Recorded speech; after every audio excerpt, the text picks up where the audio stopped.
Oi, oitavo ano, tudo bem? Vamos continuar a aula sobre América Anglo-Saxônica? Nós vamos continuar falando dos Estados Unidos da América. Estados Unidos da América ele é dividido em 50 estados. Ele tem 3 principais regiões econômicas, que são denominadas belts ou Sunbelt. A parte do Nordeste, do Sul e do Sudeste do país. Atividades industriais que eles têm e de tecnologia. E eles também têm outra atividade que é agrícolas e agropecuárias. Os Estados Unidos ele tem uma vantagem, por exemplo, se ele tem um local que ele descobre minério ou carvão, eles geralmente montam fábricas ali, muito próximo. Assim eles não têm aquele gasto de trazer esse minério, trazer esse carvão até a fábrica. A fábrica elas já são próximas exatamente para facilitar o trabalho deles com a matéria-prima. O carvão e o ferro favorecem o maior complexo industrial e conta com transporte hidroviário para carga pesada, que é uma grande conquista dos americanos. A siderúrgica deles tem jazidas de carvão e de petróleo, indústrias mecânicas e automobilística. Então, o polo industrial dos Estados Unidos ele é muito forte, praticamente no mundo todo, porque ele acaba não só sendo bom para a economia dele, mas ganhando muito dinheiro com isso. Os Estados Unidos da América também, eles importam do México, Venezuela e dos países do Oriente petróleo, porque só o que eles têm, por exemplo, daria até para eles. Mas como eles exportam muito também seus derivados, um exemplo é a querosene, que é utilizada como combustível de avião, então automaticamente eles precisam de mais. E aí eles acabam importando do México e da Venezuela. Muitas empresas dos Estados Unidos da América acabaram se mudando para outros estados dentro do próprio Estados Unidos, mas que eles tivessem mais vantagens, como diminuição de impostos, muitas vezes o terreno fica sem você pagar imposto durante muitos anos, quer dizer, você recebe vantagens para se montar uma fábrica lá. Por que essas vantagens acontecem? Essas vantagens ocorrem porque eles têm emprego naquela região. Então, em troca do emprego, eles acabam facilitando a vida dos empresários que querem montar empresa nas suas regiões. Aqui no Brasil também acontece isso. Muitos polos industriais de São Paulo, eles foram embora para o interior de São Paulo exatamente pelos subsídios que eles receberam. Como eles recebiam o terreno com isenção de imposto durante 10, 20 anos, eles recebiam imposto, quer dizer, pagavam menos impostos dentro do município, muitos saíram de São Paulo e foram migraram para outros lugares onde eles tivessem mais vantagem, e aí automaticamente eles teriam um maior lucro. E isso é muito importante para quem é empresário, né, gente? E para ter um melhor produto e um preço competitivo no mercado. Os Estados Unidos também têm uma agricultura que elas são divididas em grandes cinturões, que destacam milho, algodão e trigo. Lá, quando, por exemplo, você tem uma agricultura bem grande de milho, por exemplo, é o cinturão do milho. Uma grande agricultura de trigo é o cinturão do trigo, e assim por diante. Na região dos Grandes Lagos, está concentrado o abastecimento de verduras e legumes. Por quê? Por causa do lago mesmo, eles conseguem, e é pouca, uma grande concentração de pessoas, então eles fazem uma agricultura de legumes, verduras e assim por diante. Lá eles também contam com o processo de irrigação, porque não é a terra, ela não é tão boa, então eles contam muito com processos de irrigação lá. E eles fizeram grandes investimentos em tecnologia.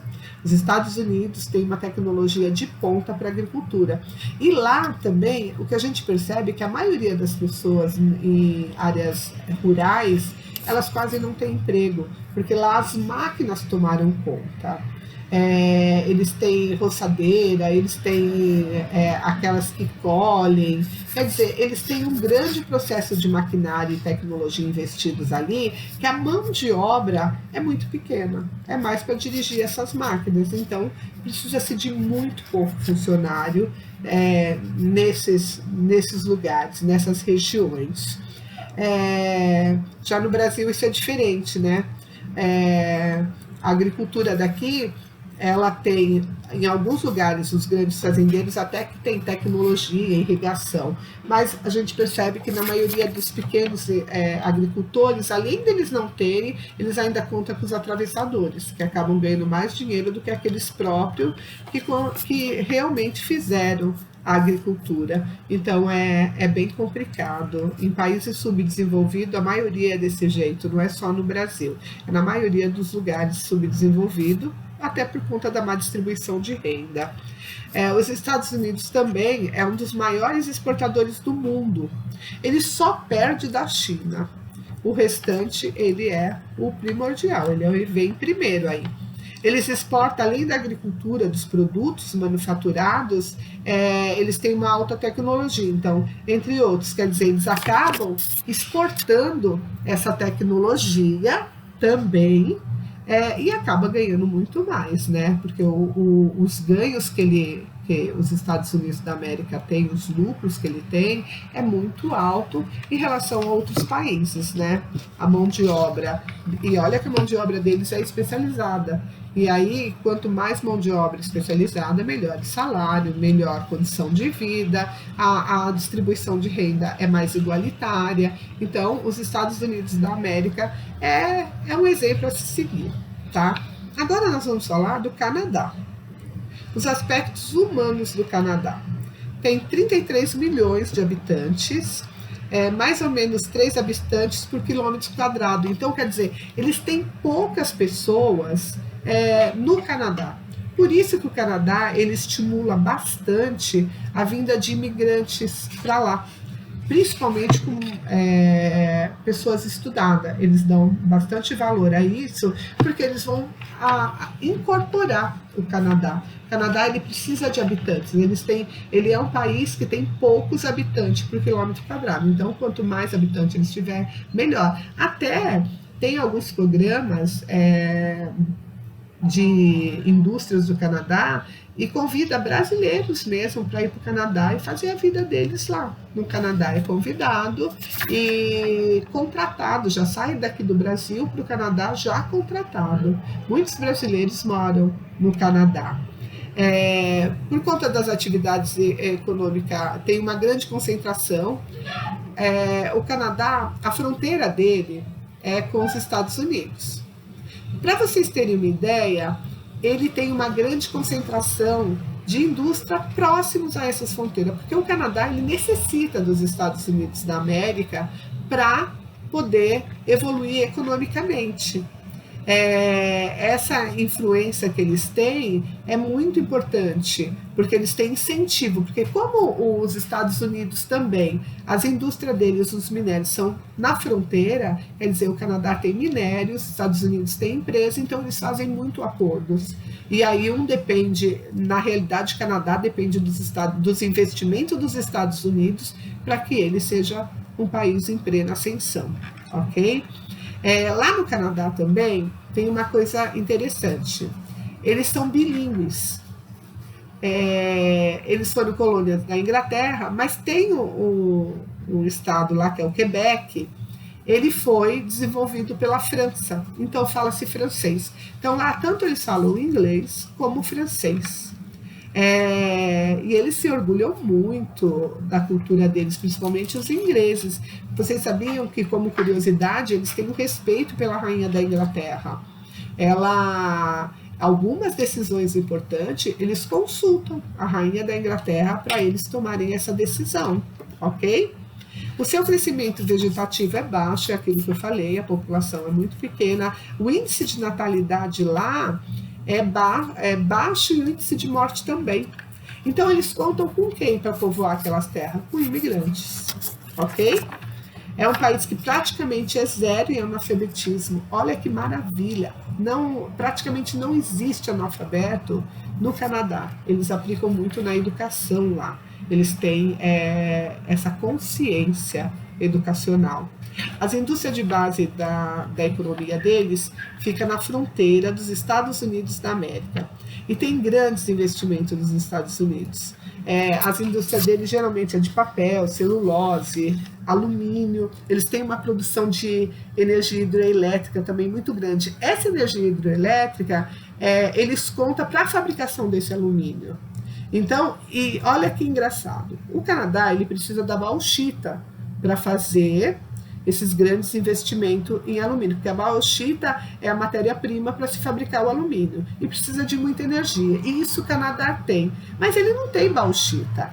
Aí o que ele faz? Ele importa essa bauxita, leva para o Canadá e aí transforma ela em alumínio e vende muito mais caro, porque a bauxita, a bruta, ela é muito barata. E aí eles importam e transforma isso tudo em alumínio e vende muito mais caro.